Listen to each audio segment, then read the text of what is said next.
बिस्मिल्लाहिर्रहमानिर्रहीम। अस्सलाम वालेकुम स्टूडेंट्स, जो लोग क्लास में आ गए हैं हम उन्हें खुश आमदीद कहते हैं, और जो लोग अभी तक क्लास में नहीं आए काइंडली उन्हें इन्फॉर्म किया जाए।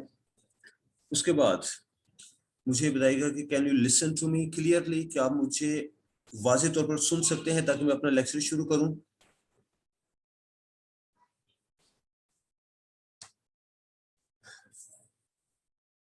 Kindly one of your students open your mic and tell me, can you listen to me, and is my sound clear?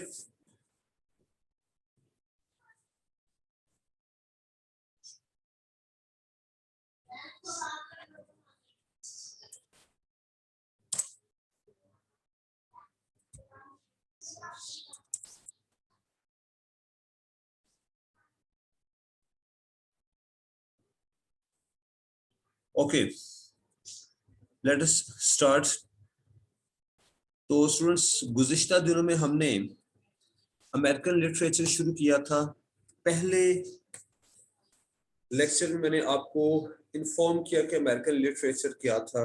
जब ब्रिटिशर्स अमेरिका की सरजमीन पर पहुंचे, वो जो एक्सप्लोरर्स थे उनमें से एक शख्स ने जो कुछ लिखा इंग्लिश में, वो अमेरिका की सरजमीन पर बैठकर इंग्लिश में उसने प्रोड्यूस किया, उसको अमेरिकन लिटरेचर का नाम दिया गया।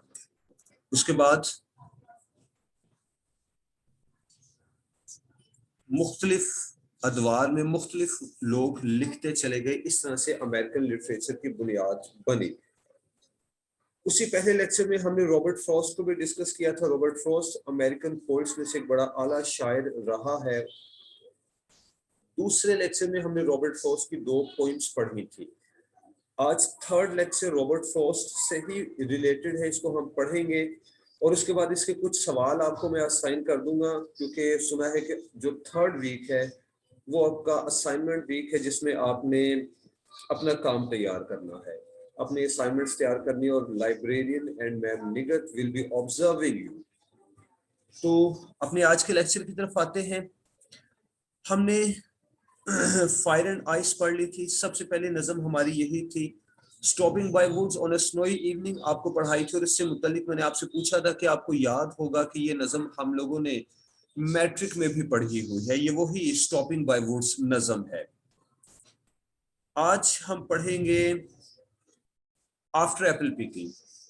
आफ्टर एप्पल पिकिंग थोड़ी सी लॉन्ग पोइम है इसकी। जो लोग सिंपल ग्रेजुएशन करते हैं, पंजाब यूनिवर्सिटी से सिंपल बीए करते हैं, उनके सिलेबस में आफ्टर एप्पल पिकिंग नज़म मौजूद है। बाकी तमाम नज़मों की तरह से ये भी बड़ी सादा और आसान लफ्जों में लिखी हुई नज़म है, लेकिन जिंदगी का फलसफा बयान किया गया है इसमें। आफ्टर एप्पल पिकिंग की कहानी कुछ इस तरह से है कि नरेटर, इस नज़म को बयान करने वाला, खुद शायर है। इसे फर्स्ट पर्सन में लिखा गया है। अगर आप गौर करें, पहली लाइन में लिखा है माई लॉन्ग टू पॉइंटेड, लिखा है my long two pointed ladder is sticky through a tree. शायर फर्स्ट पर्सन में इस नज़म को लिखता है, अपनी बात करता है। फर्ज ये किया गया है कि एक किसान है, उसका एक एप्पल ऑर्चर्ड है, सेबों का बाग है उसका। उसने ख्वाहिश की या रब से दुआ की कि इस साल उसे भरपूर फसल नसीब हो। रब ने उसकी दुआ कबूल की, उसको भरपूर फसल मिली। इतने ज्यादा सेब थे, पके हुए सेब की ये किसान सुबह से शाम तक एप्पल पिकिंग का काम करता है, क्योंकि वो पुराने जमाने की नज़म थी जब मशीनरी का इस्तेमाल नहीं होता था खेती बाड़ी में। ये शायद सीढ़ी पर चढ़कर, या फिर वो किसान सीढ़ी पर चढ़कर एक एक सेब बड़ी एहतियात से तोड़ता है, ड्रम में रखता है, और किसी भी सेब को जमीन पर नहीं गिरने देना, क्योंकि वो सेब जो जमीन से टकरा जाते हैं, उनको कोई घास का सख्त तिनका चुभ जाता है तो मार्केट में उनकी कीमत नहीं मिलती। अब उन्हें एक ढेर पर फेंक दिया जाता है, उस ढेर वाले सेबों में से जूस निकाला जाता है, उनको क्रश करके जूस निकाला जाता है, फिर उस जूस से शराब बनाई जाती है। तो शायर नहीं चाहता कि उसके एप्पल्स जाया हो, वो चाहते हैं कि उनकी भरपूर कीमत मिले। लिहाजा वो हर एक सेब को बड़े एहतियात से हाथ से तोड़कर नीचे लाता है, ड्रम में रखता है। ये प्रोसेस सारा दिन चलता रहता है, यहाँ तक कि शाम हो जाती है। कोई एक आध ड्रम अभी रह गया है जो उसने भरा नहीं है। चंद एप्पल्स भी किसी दरख्त की शाख से लटक रहे हैं, यानी काम अभी बाकी है, लेकिन शाम हो गई है, शायर थक गया है। मैं कभी लफ्ज शायर इस्तेमाल करता हूँ और कभी इसके लिए किसान कहता हूँ, क्योंकि ये नज़म शायर ने फर्स्ट पर्सन में लिखी है, किसी किसान की कहानी है। शायर खुद भी तो एक फार्मर था, एक किसान था। अपने फर्स्ट लेक्चर में पढ़ा है, जबकि हमने रॉबर्ट फ्रॉस्ट की लाइफ हिस्ट्री को बयान किया है। तो शायर तस्वुर कर लें, किसान तस्वुर कर लें, एक ही बात है। Anyway, back to the point. यहां तक कि शाम हो जाती है, एप्पल्स की सेंट, एप्पल्स की महक उस किसान पर गुरूर की तारी कर देती है, यहां तक कि वो सो जाता है और अपनी नींद में भी उसे एप्पल पिकिंग का प्रोसेस दिखाई देता है कि वो एप्पल पिकिंग के काम में मसरूफ है और अपने स्टोर रूम में ड्रम्स भर भर कर रख रहा है। तो ये जो नज़म की कहानी है, शाम हो जाना, थक जाना, काम का रह जाना, ये सारा जिंदगी का फलसफा है। अब वो फलसफा क्या है वो आपको बताते हैं। शायर ने कहना चाहा कि इंसान की मिसाल इस किसान की सी है। दुनिया में हर इंसान ख्वाहिश करता है कि उसको बहुत सी दौलत मिले, आसाइशें मिले, और इस ख्वाहिश को पूरा करने के लिए हर इंसान अपनी ख्वाहिश नफ्स के पीछे भागता है। वो दौलत कमाता है, दिन रात एक कर देता है, हराम हलाल की कोई तमीज नहीं करता, बस उसको तो पैसा चाहिए। तो वो किसान एग्जाम्पल है, मिसाल है दुनिया के किसी भी इंसान की। उसका एप्पल ऑर्चर्ड इंसान का प्रोफेशन है। मुख्तलिफ लोग मुख्तलिफ प्रोफेशंस अपनाते हैं दौलत कमाने के लिए। फिर सुबह से शाम तक मेहनत करने का मतलब है कि हर इंसान अपनी जिंदगी में लड़कपन से जवानी से बुढ़ापे तक بہت دوڑ دھوپ کرتا ہے, بڑے ہاتھ پاؤں مارتا ہے پیسہ کمانے کے لیے, یہاں تک کہ شام ہو جاتی ہے, یعنی بڑھاپا آ جاتا ہے, زندگی ڈھل جاتی ہے اور بڑھاپا پھر انسان کو تھکا دیتا ہے, اب اس سے کام نہیں ہو پاتا. اسی طرح سے وہ شاعر, وہ کسان بھی تھک گیا تھا, لیکن چند ایپلز ابھی باقی تھے, کچھ ڈرمز بھرنا باقی تھے. اب ایپلز, ڈرمز, شام, یہ تینوں چیزیں سمبولک ہے. شام کس کی علامت ہے؟ بڑھاپے کی علامت ہے. اس کے بعد ڈرمز بھر کے انسان کی فلفلڈ ڈیزائرز ہیں, وہ خواہشات جو انسان نے اپنی زندگی میں پوری کر لی. چند سیب جو ابھی بھی شاخوں سے لٹک رہے ہیں, وہ چند خواہشات ہیں جو انسان پوری نہیں کر پاتا, یہاں تک کہ بڑھاپا آ جاتا ہے, موت طاری ہو جاتی ہے, انسان مر جاتا ہے, نیند, موت کی نیند سو جاتا ہے. تو یہ اس نظم کا تھیم تھا, سمبولک پوئم ہے یہ. انسان نے الٹا بول گیا, شاعر نے کسی بھی ایک انسان کی زندگی کی جد و جہد کو بیان کیا ہے, پوری زندگی کو, پوری زندگی کے فلسفے کو بیان کیا ہے کہ انسان پیدا ہوتا ہے, دولت اور ترقی کی خواہش کرتا ہے, ساری زندگی اس کام میں لگا دیتا ہے, یہاں تک کہ بڑھاپا آ جاتا ہے, موت طاری ہو جاتی ہے, بہت سی خواہشات پوری ہو چکی, چند پھر بھی رہ جاتی ہے. اور اس ساری نظم سے متعلق کسی شاعر نے, بلکہ کسی شاعر نے کیوں, غالب نے لکھا تھا, ہزاروں خواہشیں ایسی کہ ہر خواہش پہ دم نکلے, بہت نکلے میرے ارماں مگر پھر بھی کم نکلے. تو غالب, مرزا غالب اسی فلسفے کو بیان کرتا ہے دو مصروں میں, اور رابرٹ فروسٹ نے پوری یہ نظم لکھی ہے اس ٹاپک پر. تو اب اس کو پڑھنا شروع کرتے ہیں. امید ہے کہ جو کچھ میں نے بیان کیا اس نظم سے متعلق, اس کا خلاصہ بیان کیا, اس کے بعد نظم میں آپ کو دلچسپی ہو گئی ہوگی.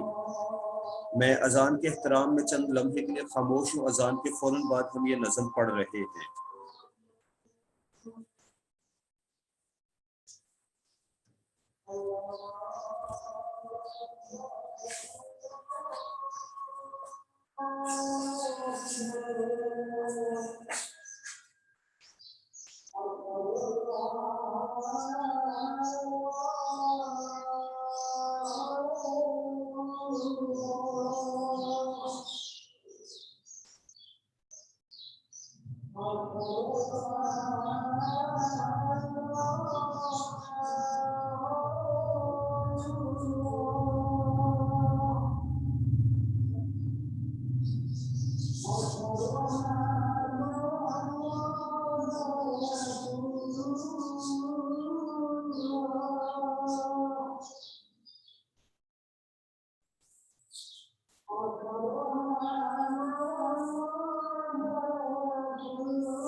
Okay students, welcome back.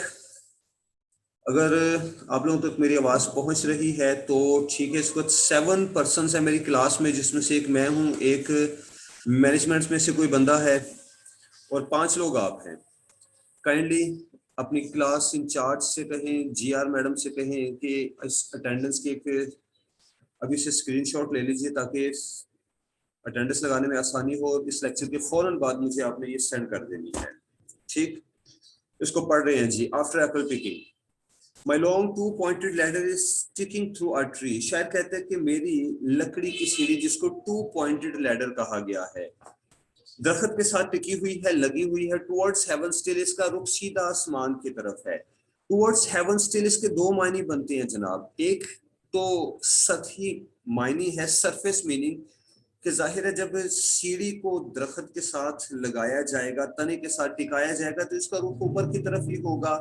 इसका दूसरा मतलब ये है कि ये जो सीढ़ी है, ये इंसान की सारी जिंदगी का दौरानिया है। इस सीढ़ी पर चढ़कर इंसान अपनी जिंदगी का सफर पूरा करते करते हेवन की तरफ जाता है। यानी जब इंसान की जिंदगी शुरू हो गई तो शायद के ख्याल में इंसान की जिंदगी में आने वाली मसरूफियात, उसका प्रोफेशन, ये सारी चीजें उसे अपनी अबदी जिंदगी, आखिरी जिंदगी की तरफ ले जा रही हैं। लिहाजा ये जो लॉन्ग टू पॉइंटेड लैडर है, ये शायर को सीधा हेवन की तरफ ले जाएगी।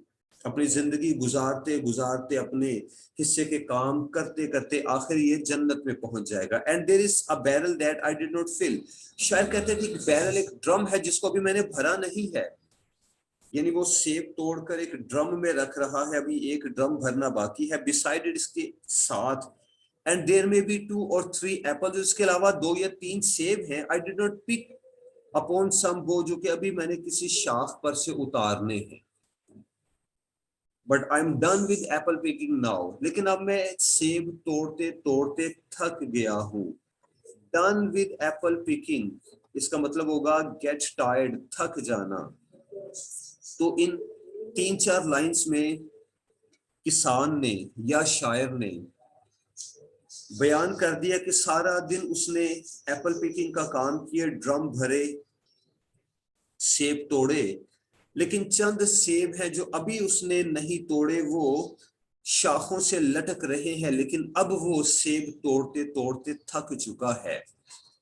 I am done with Apple picking now. Essence of winter sleep is on the night. Essence of winter sleep, essence क्या मतलब होता है? निचोड़। यहां इसका मतलब होगा effect. Sleep of winter night, सर्दियों की रात की नींद, जो कि बड़ी गलूदगी भरी, बड़ी पुर असर होती है। सर्दियों में इंसान खुद ही नींद की तरफ मायल होता चला जाता है, और जब इंसान पर नींद तारी हो जाती है तो फिर कुछ उसके बस में नहीं रहता। सर्दियों में स्पेशली ये होता है। तो कहता है कि सर्दियों की नींद अब अपना असर दिखा रही है। किस पर? शायर पर नहीं, ऑन द नाइट, रात पर अपना असर दिखा रही है। रात शुरू होने लगी है और नींद भी गलबा पाने लगी है। द सेंट ऑफ एप्पल्स, और इसके साथ ही साथ क्या है? The scent of apples I am drowsing off. एक तरफ तो सर्दियों की नींद का अपना असर है, जो बड़ा तारी हो जाने वाला असर होता है। दूसरी तरफ एप्पल्स, सेबों की महक है, खुशबू है। और ये जो सेंट है, एप्पल सेंट, ये शायर पर गुलूदगी तारी कर रहा है, गोया कि ये नशे का काम कर रहा है और शायर नींद की तरफ जा रहा है। I cannot rub the strangeness from a side, और शायर कहते हैं कि ये जो अजब सा मंजर मेरी आंखों के सामने आ गया है, मैं इसको खत्म नहीं कर पा रहा। अब ये जो स्ट्रेंजनेस है, ये क्या है? नींद से पहले की गलूदगी है। जब इंसान पर नींद तारी होने लगती है, गलूदगी छाने लगती है, तो आंखों के सामने सब कुछ धुंधला जाता है, उसको समझ नहीं आता कि वो क्या देख रहा है, वो क्या सुन रहा है। ये नींद से पहले वाली गलूदगी है, जिसके लिए लाइन लिखी गई कि आई कैन रब the strangeness from my side, कि मेरी आंखों पर ये जो अजब सी स्ट्रेंजनेस है, मैं उसको हटा नहीं पा रहा। I got from looking through a pan of glass I skimmed this morning from the drinking trough. Okay, अब अपनी इस गलूदगी को शायर शीशे के एक टुकड़े में से देखने से कंपेयर करता है, क्योंकि वैसे बात समझ नहीं आनी थी। अब नींद की गलूदगी क्या है, इसको शायर ने मिसाल से यूं पेश किया है कि तालाब के ऊपर बर्फ की एक तह जमी हुई है, क्योंकि शायद सर्द इलाके का रहने वाला है। रात टेम्परेचर माइनस में चला जाता है, जब सुबह होती है तो जहां कहीं भी खुले में कहीं पानी पड़ा है, कोई पानी का तालाब है, रुका हुआ पानी है, اس کے اوپر برف کی ایک باریک سی تہ جم جاتی ہے. شاعر کیا کہتا ہے کہ پانی کے اس تالاب پر سے برف کی وہ تہ اتارتا ہے, ایک ٹکڑا ہے اس میں سے, جب وہ دیکھنے کی کوشش کرتا ہے تو سب کچھ دھندلا نظر آتا ہے, کیونکہ برف غیر شفاف ہوتی ہے, وہ شفاف نہیں ہوتی. تو یہ وہ جو غیر شفافیت ہے, برف میں سے دیکھنا اور سب کچھ دھندلا جانا, یہ نیند سے پہلے غنودگی کی کیفیت ہوتی ہے, یہ مثال ہے. تو لکھتا ہے کہ I got from looking through a pan of glass piece of snow ہے, piece of ice ہے, برف کا ٹکڑا ہے, شیشے کا ٹکڑا نہیں ہے. کیونکہ اگلی لائن میں لکھا ہے I skimmed, جس کو میں نے اتارا تھا, skim ہوتا ہے بالائی اتارنا, دودھ پر سے اوپر والی سطح ہٹا لینا. This morning, آج صبح, from the drinking trough, پانی پینے والے حوض پر سے, تالاب میں سے. تو اس کا مطلب کیا ہوا کہ شاعر کہتا ہے کہ آج صبح میں نے پانی پینے والے حوض پر سے برف کا ایک ٹکڑا اتارا, اس میں سے میں نے دیکھا, میں نے کیا کیا, and held against the world of hoary grass, میں نے اس کو ہورے گراس کے سامنے رکھا. ہورے مطلب ہوتا ہے وائٹ. بھائی گھاس سفید نہیں ہوتی, it is always green in all parts of the world, grass is always green.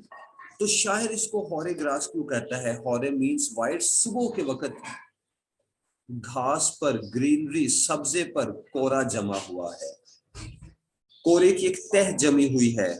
اور آپ لوگوں نے اس کو آبزرو کیا ہوگا, کیونکہ آپ بھی کھلے مقامات پر, شہر سے باہر ایک قصبے میں رہنے والے لوگ ہیں جہاں پر گرینری ہے, وہاں ٹھنڈک زیادہ ہوتی ہے, اور سردیوں میں صبح صبح کورا جمع ہوتا ہے ہر چیز پر, ایک سفیدی کی تہ جمی ہوتی ہے. شاعر اسی کی طرف اشارہ کرتا ہے کہ جب اس نے برف کے ٹکڑے میں سے دیکھا تو اس نے سفید گھاس کو دیکھا, لیکن کیا ہوا, it melted, یہ برف کا ٹکڑا پگھل گیا, and I let it fall and break, میں نے اس کو گر جانے دیا, ٹوٹ جانے دیا. But I was well upon my way to sleep before it fell. لیکن کیا کہتا ہے شاعر کہ میں نے اس برف کے ٹکڑے کو ٹوٹ جانے دیا, جب وہ پگھل گیا میرے ہاتھ میں, میرے ہاتھ کی گرمی سے پگھلا تو وہ ٹوٹ کے نیچے گرا, میں نے اس کو گرنے دیا, میں نے پکڑا نہیں, لیکن کیا ہوا, but I was well upon my way to sleep before it fell. اس سے پہلے کہ برف کا ٹکڑا زمین پر گرتا, میں بڑی حد تک اپنی نیند کی راہ پہ چل دیا تھا. یہ سرفیس میننگ ہے. انڈر دا سرفیس مطلب یہ ہے کہ جتنی دیر میں برف کے ٹکڑے کو اس کے ہاتھ سے زمین پہ گرنے میں وقت لگا, یعنی 1 سیکنڈ یا پھر لیس دین 1 سیکنڈ, 1 سیکنڈ کا وقت, 1 سیکنڈ سے کم یا 1.5 سیکنڈ کا اس کو وقت لگا ہوگا, اس کی آنکھ کے قریب سے زمین پر برف کا ٹکڑا جا گرا. شاعر کہتے ہیں اتنی ہی دیر لگتی ہے, اتنا ہی وقت لگتا ہے اس چیز میں غنودگی سے گہری نیند میں چلے جانے میں. انسان غنودگی سے گہری نیند میں جاتا ہے within seconds. And I could tell what form my dreaming was about to take. اب شاعر کہتے ہیں کہ اب جب کہ وہ غنودگی سے گہری نیند میں کنورٹ ہو گیا ہے, نیند میں خواب بھی آتے ہیں, تو شاعر کہتا ہے کہ اب میں دیکھ سکتا ہوں کہ میں کیا خواب دیکھتا ہوں. اب شاعر اپنے خوابوں کو بیان کرتا ہے, جو کہ وہ سو چکا ہے, گہری نیند میں ہے, تو کہتا ہے کہ میں دیکھ سکتا ہوں کہ میں خواب میں کیا دیکھتا ہوں, یا پھر خواب کیا صورت اختیار کرتے ہیں. تو اب شاعر کا خواب کیا صورت اختیار کرتا ہے. Magnified apples appear and disappear, stem and blossom end. شاعر کہتے ہیں کہ magnified apples, magnify بڑا کیا ہوا, کہ مجھے بڑے بڑے ایپلز نظر آتے ہیں, گویا کہ میں بڑی قریب سے ان کو دیکھتا ہوں, اس لیے وہ میگنیفائڈ ہیں. ادروائز ایپل اپنی جسامت میں ایپل ہی ہوتا ہے, وہ تربوز کے سائز کا نہیں ہو سکتا. میگنیفائڈ کا مطلب بڑے بڑے ایپلز نہیں ہے, مطلب کلیئر, اس کا مطلب ہے واضح دیکھتا ہے. اور اس کے دونوں حصے دیکھتا ہے, stem end and blossom end. stem تنے کو کہتے ہیں, blossom پھول کا کھلنا. اب کیا ہے کہ کوئی بھی پھل پہلے پھول ہوتا ہے, پھول سے وہ پھل میں کنورٹ ہوتا ہے, تو پھول کا جو نیچے والا حصہ ہوتا ہے وہ سیب کے نیچے والا حصہ بن جاتا ہے, پھول سیب کے نیچے والا حصہ بن جاتا ہے. آپ نے غور کیا کہ کوئی بھی پھل جو درخت پر اگتا ہے, ایک سرے کے ساتھ وہ شاخ سے لٹکا ہوا ہے, دوسرا سرا اس کا نیچے کی طرف ہوتا ہے. تو شاید کہتے ہیں کہ سیب کا وہ حصہ جس کی مدد سے وہ شاخ کے ساتھ لٹکا ہوا ہے, اور اس کا نیچے والا حصہ مجھے دونوں वाजे दिखाई देते हैं, एक को स्टेम एंड दूसरे को ब्लॉसम एंड कहा गया है। And every flake of rust showing clear, और चूंकि सेब पर सुर्खी माइल दाग धब्बे बने होते हैं, सेब सुर्ख रंग में होता है, तो कहते हैं कि इस पर जो भी फ्लेक्स हैं, सुर्ख रंगत है सेब की, वो भी बड़ी वाजे मुझे नजर आती है। My instep arc not only keeps the arc, it keeps the pressure of ladder round. अब अपनी सीढ़ी का जिक्र करता है, बैलेंस का जिक्र करता है। शायर कहते हैं कि वो एक सीढ़ी पर खड़ा है, जैसे हमने पहली लाइन में पढ़ा था, लॉन्ग टू पॉइंटेड लैडर, लकड़ी की सीढ़ी जिसके दो सीधे खड़े बांस होते हैं। तो कहते हैं कि अब जबकि शायर उस सीढ़ी पर खड़ा है तो माई इनस्टेप आर्क, आर्क लफ्ज इस्तेमाल हुआ, आर्क का लफ्जी मतलब होता है मेहराब। जैसे मस्जिदों के इबादत गाहों के दरवाजे ऊपर से मेहराब की सूरत में होते हैं, हाफ सर्कल जैसे पहली दूसरी रात का चांद होता है, खम खाया हुआ मुड़ा हुआ, उसको आर्क शेप कहते हैं। जब एक शख्स लकड़ी की सीढ़ी पर चढ़ता है, अपने पांव को बिल्कुल सेंटर में से बांस पर टिकाता है, बांस के डंडे पर टिकाता है, तो उसका पांव मुड़ जाता है, खम खा जाता है, मेहराब नुमा हो जाता है। इंस्टेप आर्क मतलब मुड़ा हुआ पांव, इंस्टेप कहते हैं पांव का तलवा। Not only keeps the arc, अब गौर करो कि इस लाइन में लफ्ज आर्क दो मरतबा इस्तेमाल हुआ है। पहला इंस्टेप आर्क मतलब है पांव का मुड़ा हुआ तलवा, जो कि वो पांव जो कि सीढ़ी के डंडे पर टिका हुआ है, और दूसरा है कीप्स द आर्क, यहाँ पर लफ्ज आर्क का मतलब है बैलेंस। तो शायर ने कहा कि मेरा मुड़ा हुआ पांव ना सिर्फ मुझे बैलेंस में रखता है, ये सीढ़ी को भी तवाजुन में रखता है, न सीढ़ी हिलती है न मेरा बैलेंस आउट होता है, मैं सीढ़ी पर खड़ा हूं, बिल्कुल मतवाजन खड़ा हूं। I feel the ladder sway as the boughs bend. हाँ, जब दरख्त की शाखें झुकती हैं, यानी जब वो शायर कोई सेब तोड़ता है, झटका लगता है दरख्त की शाख को, शाख हिलती है, सीढ़ी भी हिलती है। And I keep hearing from the cellar bin.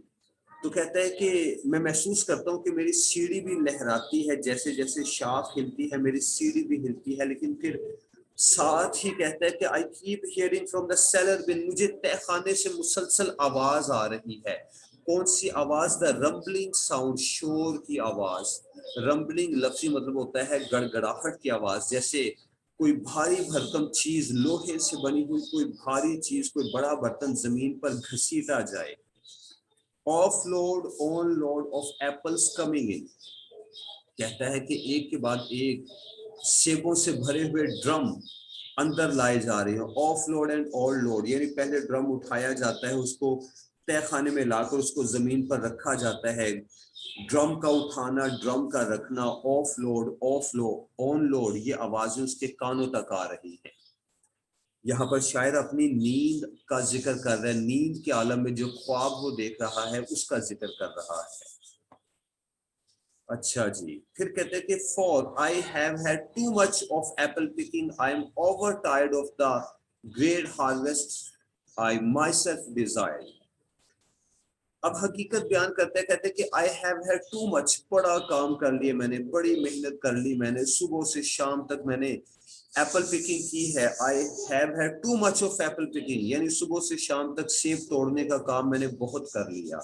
यहाँ तक कि आई am over tired of the great harvest I my self desired, ये बड़ी सी फसल, भरपूर फसल जिसकी मैंने खुद ख्वाहिश की थी, इस फसल को तोड़ते तोड़ते, सेब तोड़ते तोड़ते मैं थक गया हूँ, जरूरत से ज्यादा थक गया हूँ। ओवर टायर्ड का लफ्ज इस्तेमाल हुआ है जी, टायर्ड थक जाना, ओवर टायर्ड जरूरत से ज्यादा थक गया हूँ।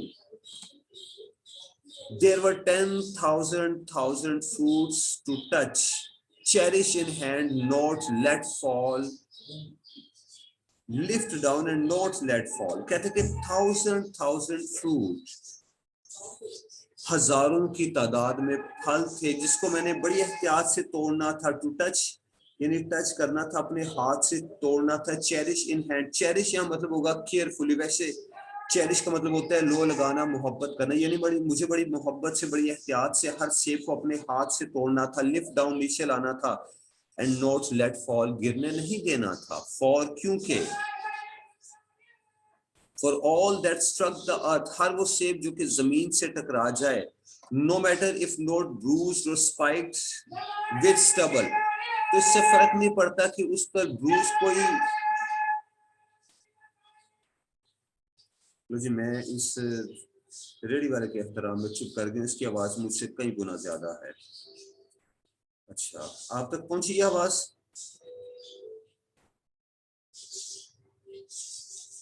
जनाब अगर कोई लेक्चर में सो नहीं रहा, जाग रहा है, तो मुझे जवाब ही दे दिया करो।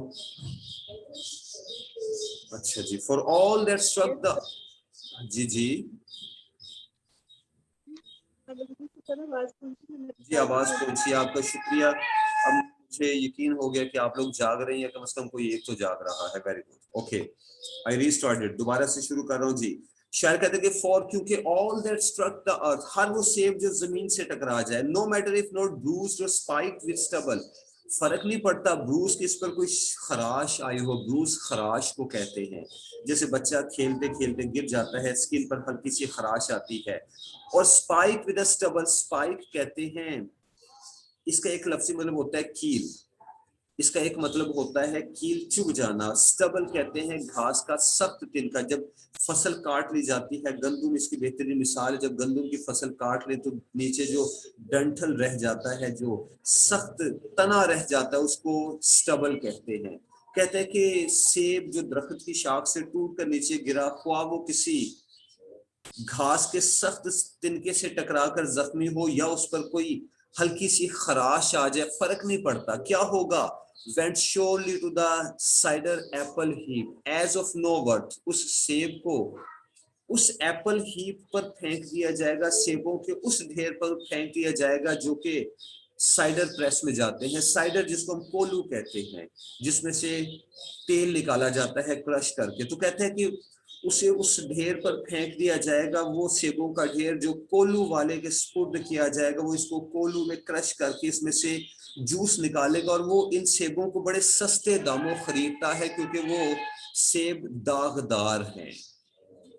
ओके जी, अब टॉपिक को चेंज करता है, अपनी नींद के बारे में बयान करता है कि one can see what will trouble this sleep of mine। हाँ, एक बंदा बता सकता था, one can see, कोई एक बता सकता है कि क्या चीज है जो कि मेरी इस नींद को खराब करेगी। this sleep of mine, मेरी ये नींद, whatever sleep it is, ये नींद कैसी भी हो, हाँ एक है जो बयान कर सकता है कि मेरी ये नींद कैसी है, सॉरी एक है जो बयान कर सकता है कि क्या चीज मेरी इस नींद को खराब करेगी।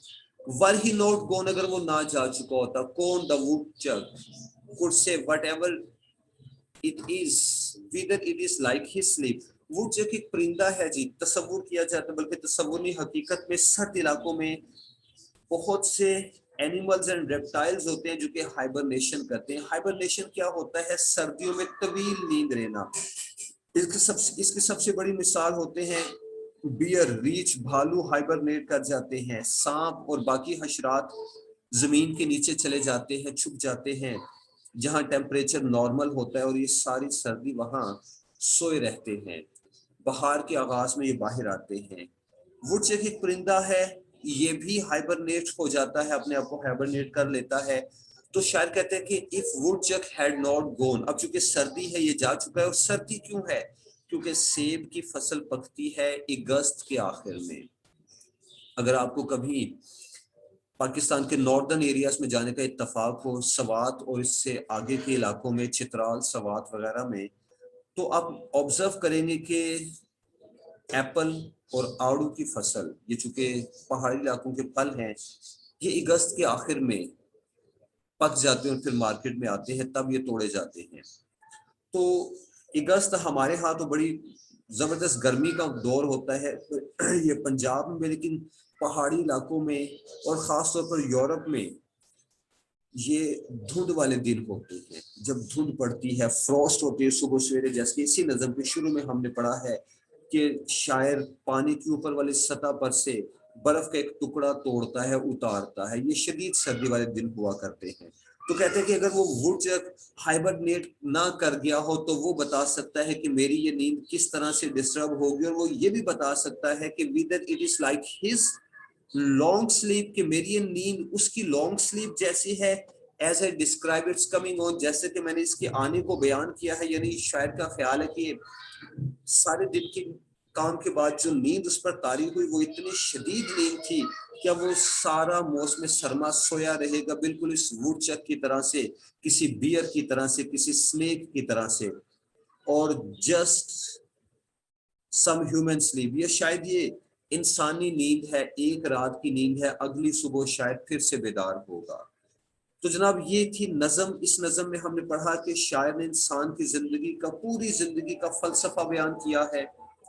انسان اس دنیا میں آتا ہے, خواہش کرتا ہے پیسے کی, دنیا داری کی, پھر وہ کوئی پیشہ اپناتا ہے, ساری زندگی اس پیشے کے سہارے پیسہ کماتا ہے, بے تحاشا خواہشات پوری کرتا ہے, یہاں تک کہ بوڑھا ہو جاتا ہے, بہت سی خواہشات پوری ہو جاتی ہیں, اس نے ایک گھر بھی عالیشان بنا لیا, گاڑی بھی خرید لی, کپڑا بھی بڑا اچھا پہنا, اپنی پسند کے کھانے وانے بھی کھائے, سب کچھ کیا, پر ایک خواہش رہ جاتی ہے, یہاں تک کہ بندہ بوڑھا ہو جاتا ہے, دوسری شادی نہیں کر پاتا, پہلی والی نے اجازت نہ دی تھی کہ دوسری شادی کرے, لہٰذا اس کی زندگی ختم ہو جاتی ہے, موت طاری ہو جاتی ہے. شاعر یا یہ کسان بھی تو یہی کرتا ہے, صبح سے شام تک محنت کرتا ہے, بھرپور فصل کی خواہش بھی اس نے خود ہی کی تھی, پھر رب نے اس کی دعا سنی, اس کو بھرپور فصل دی, سارا دن اس نے کام کیا, شام کو تھک گیا, نیند طاری ہو گئی, سو گیا. اگلی نظم دا روڈ ناٹ ٹیکن, بڑی فلسفیانہ نظم ہے جی, فلسفک پوئم ہے جی. چاہتا ہے کہ چند لمحوں کا سٹے کرنے کے بعد اس نظم کو پڑھاؤں, بٹ ٹائم از شارٹ, آخری 5 منٹ رہ گئے ہیں, نظم مجھے ختم کرنا ہے 5 منٹ میں, لیکن حقیقت یہ ہے, سچ یہ کہ یہ نظم بڑے پیار سے, سکون سے پڑھائی جانے والی نظم ہے, فلسفہ ہے, اس میں زندگی کا فلسفہ ہے. تو اگر آپ جاگ رہے ہوں, آپ کو بھی نیند نہ آ رہی ہو آفٹر ایپل پکنگ نظم سننے کے بعد, اس کو بیان کرتے ہیں جی. دا روڈ نو ٹیکن 2 معنی رکھتی ہے. آن دا سرفیس اس کا مطلب کیا ہے کہ شاعر نے تصور کیا کہ وہ کسی جنگل میں سے گزر رہا تھا, گزرتے گزرتے ایک جگہ سے اس کا راستہ ڈائیورج ہو گیا, ایک کی 2 سڑکیں بن گئی. شاعر وہاں رک جاتا ہے اور دیر تک سوچتا ہے کہ مجھے کون سا راستہ اپنانا چاہیے, رائٹ والی سڑک پہ جاؤں کہ لیفٹ والی سڑک پہ جاؤں. ایک سڑک پر گھاس اگی ہوئی ہے, سڑک مطلب جنگل کا راستہ, پتا چلا کہ اس راستے پر گھاس اگی ہوئی ہے, یعنی اس پر آنے جانے والے لوگ کم ہیں, بہت کم لوگوں نے اس کو استعمال کیا ہے. اگر اس پر قدم چلے ہوتے انسانوں کے, مویشیوں کے, تو یہ راستہ سخت ہوتا, اس پر گرد اڑتی ہوتی, اس پر گھاس گرینری نہ ہوتی. دوسری سڑک کی طرف اس نے دیکھا, سوچ میں پڑ گیا, کافی دیر سوچتا رہا, پھر آخر میں لکھتا ہے کہ I took the path less traveled by, کہ آخر میں نے اس راستے کو اپنایا جس پر کم لوگ چلے تھے, یعنی میں نے ایڈونچر کیا, میں سب لوگوں کے پیچھے نہ چل دیا. یہ آن دا سرفیس اس کا معنی ہے. انڈر دا سرفیس اس کا مطلب یہ ہے کہ ہر بندے کی زندگی میں ایک وقت آتا ہے جب وہ دوراہے پر آ کر کھڑا ہو جاتا ہے, and he has to decide and it is tough for him to decide. اس کو فیصلہ کرنا ہوتا ہے, فیصلہ بڑا مشکل ہوتا ہے. مثلا میٹرک کمپلیٹ کی, تعلیم کا دور شروع ہوتا ہے, اعلیٰ تعلیم کا, باپ چاہتا ہے کہ بیٹا یا بیٹی ڈاکٹر بنے, ماں کہتی ہے نہیں انجینئر بنے. بیٹی اور بیٹی کی اپنی کوئی خواہش ہے, وہ چاہتے کہ میں پینٹر بنوں, میں شاعر بنوں, میں ایکٹر بنوں. وہ دو راہ ہوتا ہے, ایک طرف ماں باپ کی خواہش ہے, ایک بندے کی اپنی خواہش ہے. تعلیم پوری ہو جاتی ہے, ٹھیک ہے, شادی کا وقت آن پہنچتا ہے, ایک پسند بندے کی اپنی ہوتی ہے, ایک اس کے ماں باپ کی ہوتی ہے. سمجھ نہیں آتی کہ ماں باپ کی پسند کیا کہ سر جھکائے یا پھر خود کہے کہ جی مجھے تو فلاں فلاں پسند ہے. یہ 2 موٹی موٹی مثالیں ہیں جی, اور ایسے کئی معاملات ہوتے ہیں, زیادہ تفصیل میں نہیں جاتے کیونکہ ہمارے پاس باقی 2 منٹ ہوتے ہیں. تو پھر دا روڈ نوٹس ٹیکن والا معاملہ انسان کے سامنے ہوتا ہے کہ کیا کرے. اس پر انسان سوچ میں پڑ جاتا ہے, پھر آخر اس کو ایک راستہ اپنانا پڑتا ہے, وہ اس کی اپنی پسند کا ہو یا اس کے ماں باپ کی پسند کا ہو. راستہ ایک ہی اپنا سکتا ہے, بیک وقت 2 راستوں پہ بندہ نہیں چل سکتا. تو میں نے جب یہ نظم پڑھی تھی اس وقت میرے ساتھ یہ ہو چکا تھا, دا روڈ نوٹ ٹیکن, میرے ساتھ یہ معاملہ ہو چکا تھا, لہٰذا یہ نظم میری اپنی کہانی تھی, مجھے بڑی پسند آئی, سمجھ میں آئی. ہو سکتا ہے آپ کے ساتھ بھی یہ معاملہ ہو چکا ہو. تو پڑھتے ہیں, شاعر کہتے ہیں کہ two roads diverts in a yellow wood, yellow سرد پڑا ہوا, زرد پڑا ہوا جنگل, یلو ووڈ ایک بار پھر سے خزاں کی طرف اشارہ ہے کہ خزاں رسیدہ جنگل تھا, دو راستے نکلتے تھے وہاں سے, and sorry I could not travel both, لیکن مجھے دکھ ہے کہ میں ان دونوں راستوں پہ سفر نہ کر سکا. And be one traveler long I stood, and be one traveler, میں ایک راستے کا مسافر بنا.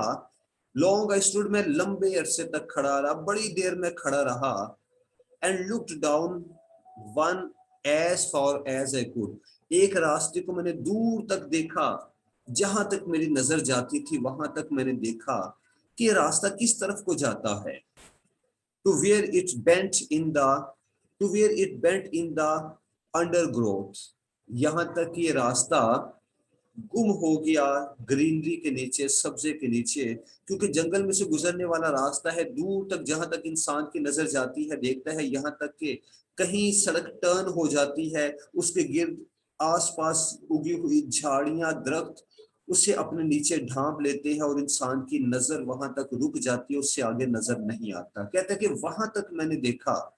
یہ آن دا سرفیس معنی ہے. دوسرا مطلب کیا ہے کہ شاعر کی زندگی میں دو آپشنز تھی, اس نے بڑی دور تک سوچنے کی کوشش کی کہ اگر میں یہ والی آپشن ایکسیپٹ کرتا ہوں تو آگے چل